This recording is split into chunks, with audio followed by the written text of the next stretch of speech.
The City of Fruita Historic Preservation Board and the Lower Valley Heritage Chapter are dedicated to the preservation of our history for future generations.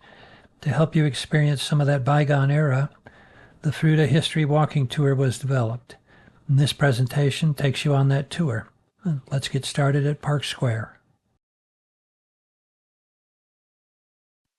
Circle Park was originally square. Wagon traffic on the park square soon rounded the park's corners, and concrete curbing made the park officially round by 1910. A bandstand stood at the park center for decades. On the northeast side of Park Square is 199 East Aspen. This building was originally constructed of red brick around 1900. In 1912, the building was extensively remodeled in yellow brick and housed the First National Bank of Fruita, which remained in operation until 1937. This building, like others you will see on the tour, have been the home of many different businesses over the years. Next door is 127 East Aspen, which was the Fruita Mercantile Company, which had 3 stores in Fruita when this photo was taken in 1913. This store sold clothing, stoves, canned goods, flour, dishes, and other bulk and dry good items. Just across Mulberry Street is our next stop, 201 East Aspen. The Beach Block building was built of yellow brick in 1910 by the Hesperia Masonic Lodge, which still owns the building. At the time of this 1913 photo, Oscar J. Bollinger operated Bollinger Hardware and Supply from this site. Just down the street is 217 East Aspen. The Majestic building was built of yellow brick in 1910 to house the Majestic Theater and a retail space. In the western half of the building was Loeffler Clothing, which sold men's furnishings. Morris Loeffler is shown standing in front of the store in this 1913 photograph. Just next door in the eastern half of the same building is the Majestic Theater. This theater operated in Fruita for more than 50 years under various names. This photograph was taken in 1911 by Pearl Roach. Again, just next door at 225 East Aspen, this 1913 photograph by Minnie Hart depicts the farm implements branch of the Fruita Mercantile, which we looked at earlier. This branch sold hay, wire, tractors, fencing, feed, tools, and other farming needs. Working our way down the street at 229 East Aspen, the Union Trading Company operated several general stores in the Grand Valley area.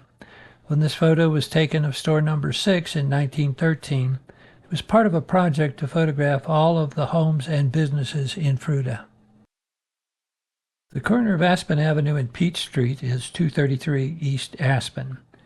Owners Charles and Margaret Barnes posed outside of their shop, the Cash Hardware and Grocery, for this 1913 photograph. Next up is 325 East Aspen.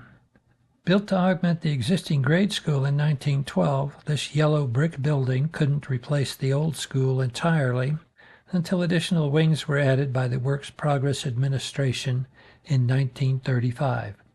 Today it is the Fruita Civic Center.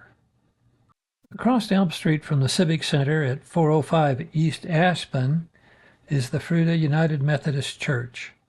This church was organized in 1884. Its first building was replaced in 1908 by the existing structure.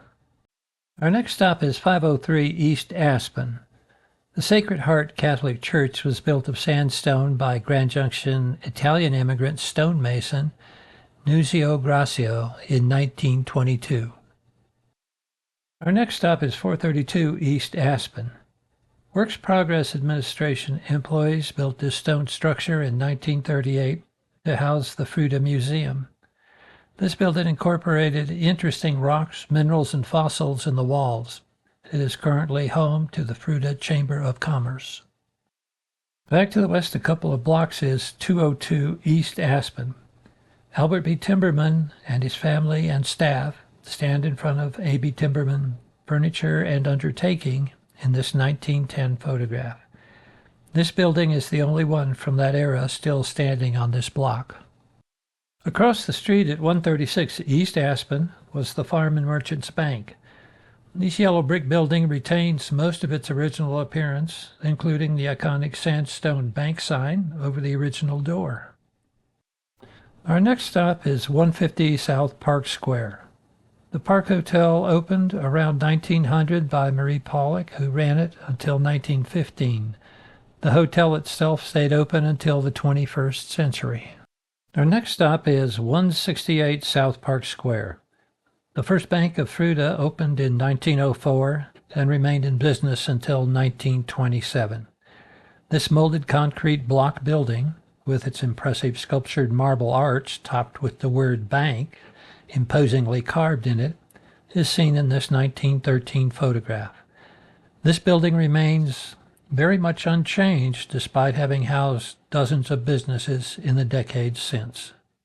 Just around the corner at 126 South Park Square, one of the area's earliest settlers, Steve Nichols, arrived in what would soon be Fruita with his father and younger brother, John and James Nichols, in 1883.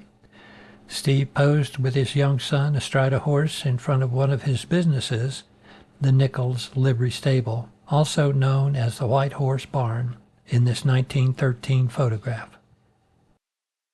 Thanks for joining us on this short walk through Fruita history.